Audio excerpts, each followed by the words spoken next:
يا حبيب القلب يا خير البرايا يا لي جئت بالحق رسول الهدايا يا رسول الله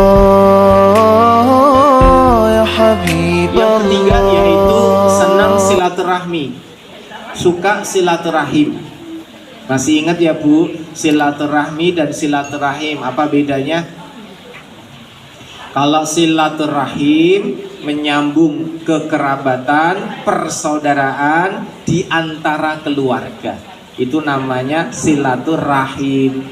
Dari kata rahim ada apa namanya ya, garis nasab. Misalkan ibu ditanya, Bu mau kemana? Mau ke rumahnya Pak D, silaturahim karena masih saudara. Mau kemana? Mau ke rumah anak saya, berarti apa? Silaturahim. Kalau bukan nasab namanya silaturahmi.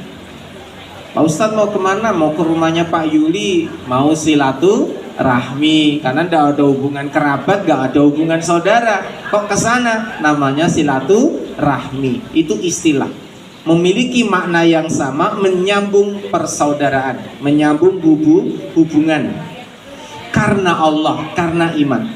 Dan salah satu golongan yang dinaungi di hari kiamat, kalau tadi yang senang sedekah sembunyi, yang ini adalah bersaudara, berjumpa dan berpisah karena Allah.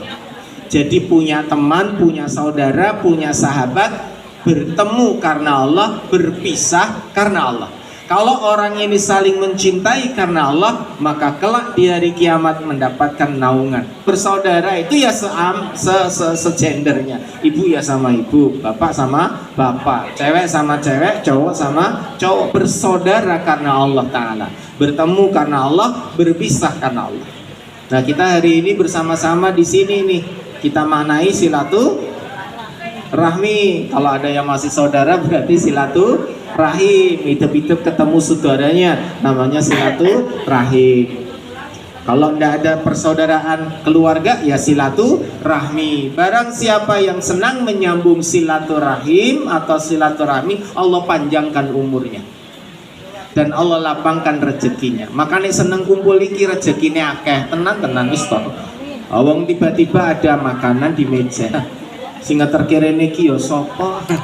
Tiba-tiba ada minuman, tinggal ngambil, tinggal makan, malah wis dontek ki ning tengah. Wah, luar biasa. Nah, iki rezekine akeh. Ini namanya rezeki karena adanya silaturahim, silaturahmi. Masih ingat ya Bu, saya pernah cerita Anda itu. Ada istri yang mengeluhkan suaminya di zaman Nabi SAW. Ini masih di zaman Nabi loh. Istri mengeluhkan tentang suaminya. Dia protes sama suami. Kenapa? Karena suaminya ini suka mengundang orang ke rumah untuk dijamu. Setiap hari mesti ono sing dijak. Nah, istrinya diminta untuk memberi makan. Karena kalau di Arab, apalagi di zaman Nabi SAW, memuliakan tamu itu suatu kehormatan. Sehingga para sahabat itu senang undang orang untuk makan. Yes, ke rumah makan, ke rumah makan. Nah, istrinya ngeluh, bolak-balik ngundang wong, bolak-balik ngundang wong, nyuguhi terus. Iku nek gulane teh, panganan berasin teh piye iki.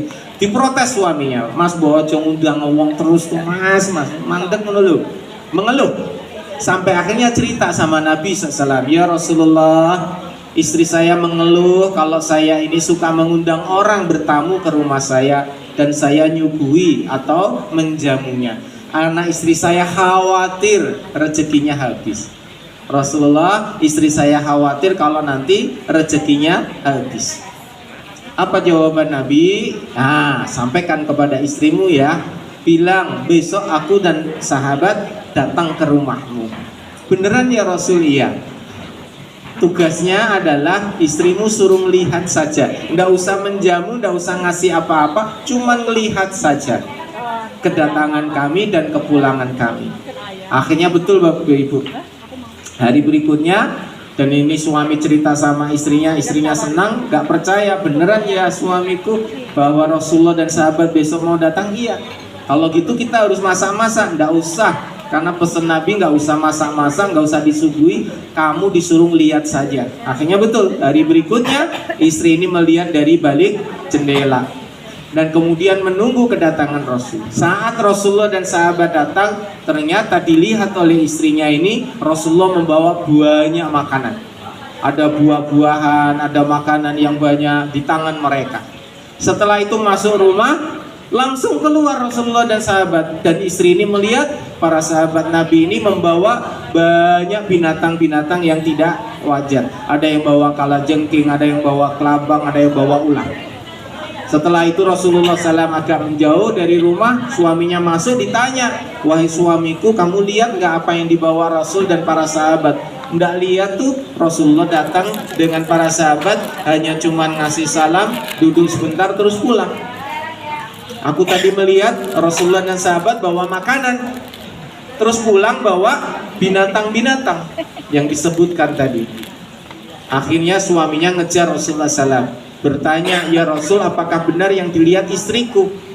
Dan kemudian Rasulullah mengatakan benar, bahwa istrimu melihat apa yang kami bawa dan apa yang kami ambil dari rumah. Dan ini dimaksudkan, kata Rasulullah, sampaikan kepada istrimu bahwa sesungguhnya rumah yang kedatangan orang, Allah akan berikan rezeki yang banyak. Karena orang yang datang ke rumah itu bawa rezeki. Dan Rasulullah SAW sampaikan, saat mereka tamu itu keluar dari rumah, Allah juga keluarkan semua mara bahaya, bala, wabah, musibah, bencana, sing ora enak ra enak dintokke sama Allah, dikeluarkan sama Allah.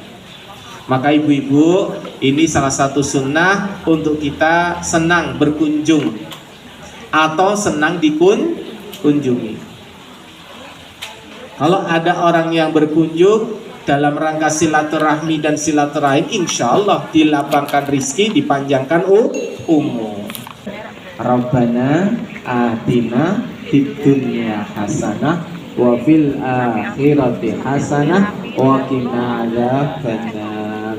Ya Allah, anugerahkanlah kepada kami kebahagiaan, kesuksesan di dunia, dan anugerahkanlah kepada kami kebahagiaan, kesuksesan di akhirat. Ya Habibal Qalbi, Ya Khairal Baraya, Ya li ji'ta bil haqqi Rasulal Hidayah. Ya Rasulallah, Ya Habiballah,